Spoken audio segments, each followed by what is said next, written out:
Perhaps it's because it will collapse America. And let's remember what Abraham Lincoln said in 1838 about danger to our country. It cannot come from abroad. If destruction be our lot, we must ourselves be its author and finisher. Are our political leaders so stupid they can't heed the warning that immigrants who came from socialist countries shout from the rooftops? They warn us by saying don't let it happen here.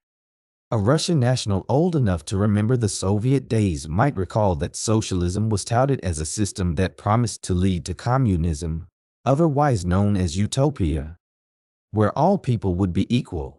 Nobody would have anything more than others.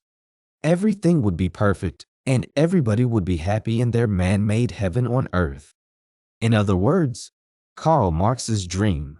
But the Russians never got past socialism, because nothing and nobody this side of heaven can be as perfect as leftists want and predict.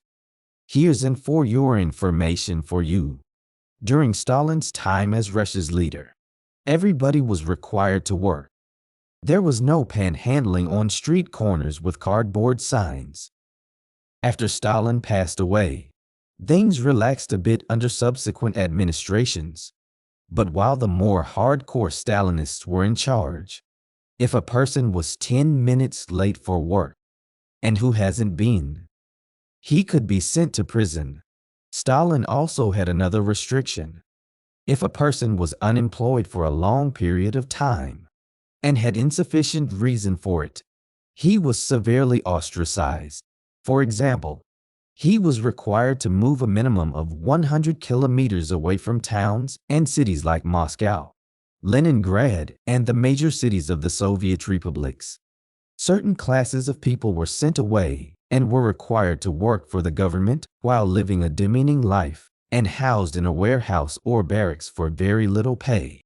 Specific targets were dissidents who disagreed with the Soviet system, former criminals who couldn't find employment, gypsies, prostitutes, and other dregs of society.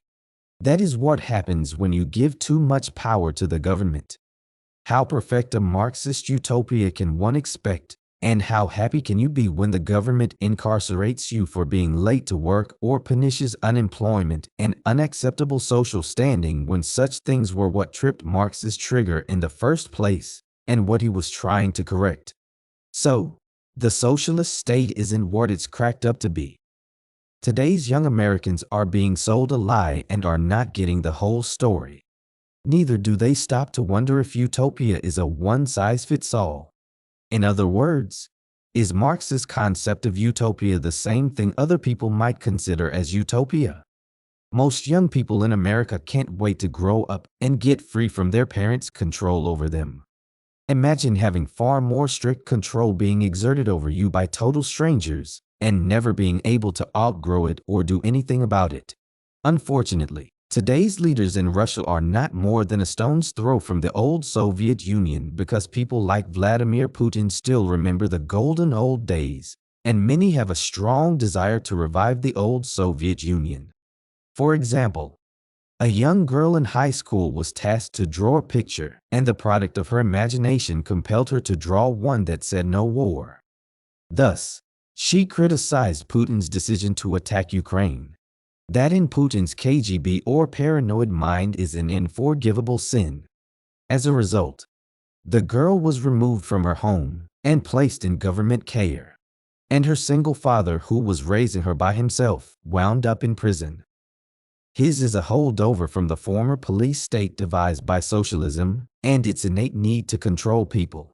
This characterizes Vladimir Putin because it is the system he lived for decades and was comfortable with as a KGB officer. It's what made him who he is, and the power of a police state is his go-to answer for dealing with his opposition and policy making. Biden seems to be leaning the same direction. Could it be because of all the communists Obama put into positions of government when he was president? Do they still wield power? George Orwell pointed out in Animal Farm that all the animals were equal, but some were more equal than others. So we must be leery of socialism's effort to make everybody equal, and anybody who says socialism is better than what made America free, powerful, prosperous, and the envy of the world It is undeniable that you can change a government, but you can't change human nature. And some of the animals are always going to find a scheme to feed their greed and buy, steal, or con somebody else out of their share of utopia. That was true in the Soviet system, where the leaders lived better than the commoners. North Korea's Kim Jong-un seems to lead the life of a sultan while his people starve to death on the government-provided rations. And the Castro brothers held on to power and privilege in Cuba for many decades, living well while their people drove cars built in the 1950s. And as many as could manage to do so fled to America to escape socialism, just as countless post-World War II East Germans did to escape from the same system. If socialism actually leads to utopia as theorized by Marx, why do people try to escape from it? And why do governments shoot people who try to leave the country? Many people have actually been shot for trying to escape a socialist country. Is that really what young people want for America? When we wash away the camouflage and take a closer look at socialism, we find it is a Trojan horse nobody should want to pull into our society.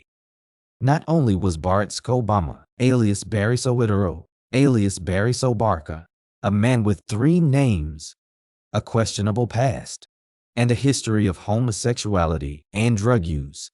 A man who claimed to have attended Columbia University, but, according to somebody who majored in the same department at the same time Obama was supposed to be there, Wayne Allen Root, nobody ever saw him there. Not a professor, not a student, nobody, not in the halls, a classroom, campus, nothing. He was also a man who took 2 years to post on the White House website a copy of his long-form birth certificate.